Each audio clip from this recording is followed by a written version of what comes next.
मसीह यीशु के जलाली पुरफजल बाबरकत नाम में आप सबकी सलामती हो।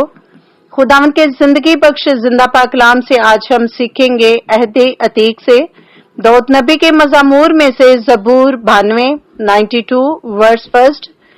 क्या ही भला है खुदावंद का शुक्र करना और तेरे नाम की मदा सराई करना। ऐ हक ताला, सुबह को तेरी शफकत का इजहार करना और रात को तेरी वफादारी का। 10 तार वाले सास और पर्वत पर और सितार पर गूंजती आवाज के साथ, क्योंकि ऐ खुदावन तूने मुझे अपने काम से खुश किया।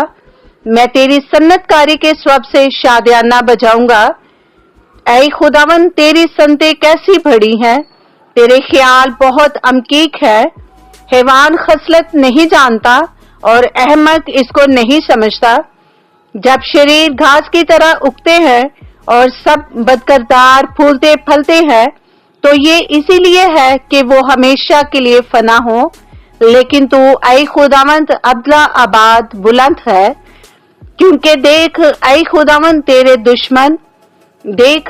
दुश्मन हलाक हो जाएंगे, सब बदकरदार पर गंदा कर दिए जाएंगे। लेकिन तूने मेरे सींग को जंगली सांड के सींग की मानित बुलंद किया है।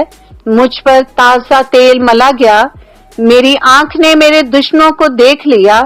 मेरे कानों ने मेरे मुखालिफ बदकरदारों का हाल सुन लिया है।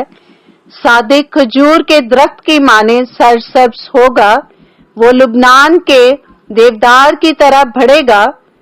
जो खुदावंद के घर में लगाए गए हैं, वो हमारे खुदा की बारगाहों में सरसब्ज होंगे। वो बढ़ापे में भी ब्रोमंद होंगे। वो तरोताजा और सरसब्ज रहेंगे, ताकि वाजिया करें कि खुदावंद रास्त है। वही मेरी चट्टान है और उसी में नारास्ती नहीं। खुदावंद के जिंदा पाकलाम का पढ़ा और सुना जाना हम सब के लिए बाइस से बरकत हो। खुदावंद का शुक्र हो। आमीन। वीडियो अच्छी लगे तो लाइक करें, चैनल को सब्सक्राइब करें, ताकि हर आने वाली वीडियो का नोटिफिकेशन आपको बर वक्त मिल सके। Stay tuned with us. God bless you.